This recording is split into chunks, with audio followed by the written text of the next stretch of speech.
Dans la région de Tillabéri, sur la rive droite, les forces de sécurité ont intensifié les opérations de contrôle de zone dans le cadre de l'opération NIA. Durant les 72 dernières heures, ces patrouilles ont multiplié les missions de reconnaissance et de sécurisation afin de prévenir toute activité hostile et de protéger les populations locales. C'est au cours de ces opérations menées entre Makolondi et Mosipaga que 2 engins explosifs improvisés ont été repérés par les équipes de patrouille.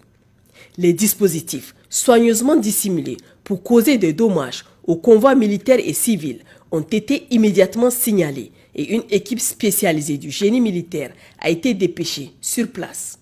Grâce à une intervention méthodique et parfaitement exécutée, les engins explosifs ont été neutralisés sans incident, éliminant ainsi une menace imminente pour les usagers des axes routiers.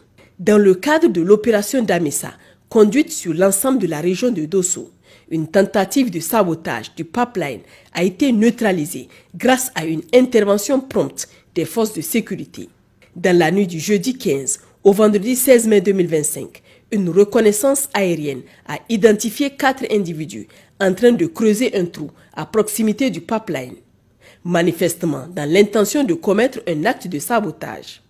Alertée sans délai, une unité des forces de sécurité déployée à proximité a été aussitôt envoyée sur les lieux.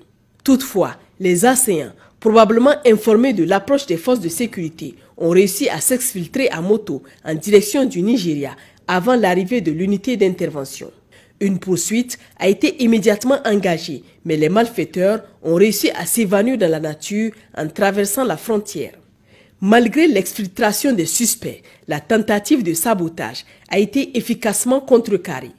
Le site a été sécurisé, le trou creusé a été rapidement comblé et des mesures renforcées de surveillance ont été mises en place afin de prévenir toute récidive. Dans le cadre de l'opération Nelewadole, menée à l'est du pays, dans la région de Difa, une importante saisie logistique a été effectuée par les forces de défense et de sécurité. Le jeudi 15 mai 2025, en début de soirée, une patrouille en mission de surveillance dans le secteur de Kwatamboroa et Kwatambororo a repéré un groupe d'éléments terroristes affiliés à Boko Haram, positionnés le long de la berge du lac Tchad. À la vue de la patrouille, les individus suspects ont rapidement battu en retraite vers l'intérieur du lac, abandonnant sur place un lot logistique conséquent. Les forces de sécurité ont aussitôt sécurisé la zone, permettant la récupération d'un ensemble de matériel logistique, comprenant des produits pharmaceutiques, des vivres ainsi que divers équipements potentiellement destinés à des opérations hostiles.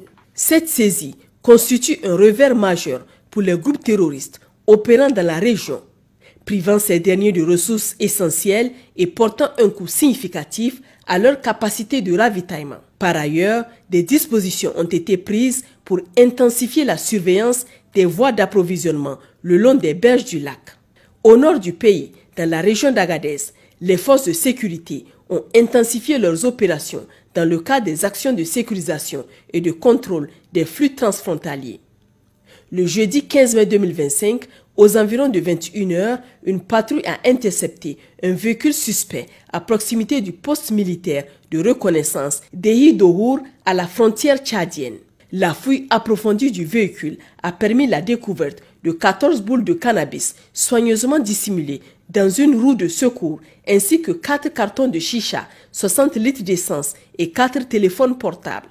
Les 3 occupants ont été interpellés et transférés avec l'ensemble des objets saisis aux services compétents pour exploitation et poursuite des investigations.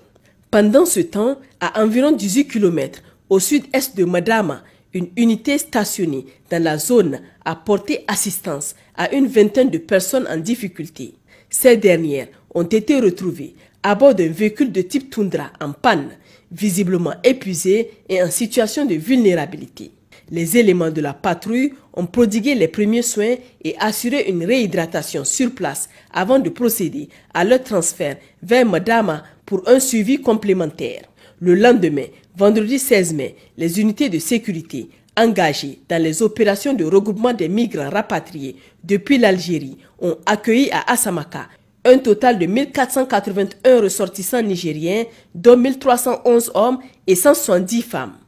Ces derniers, majoritairement affaiblis et en situation de précarité, ont été pris en charge conformément aux procédures établies, bénéficiant de soins médicaux, de nourriture et de moyens de transport en vue de leur retour vers leur localité d'origine. Chers compatriotes, nous vous exhortons à continuer le soutien à nos vaillantes forces de défense et de sécurité en maintenant et renforçant votre mobilisation pour vaincre les ennemis de l'intérieur comme de l'extérieur. À cet effet, les lignes téléphoniques restent ouvertes 24 heures sur 24 pour recevoir vos appels et vos signalements.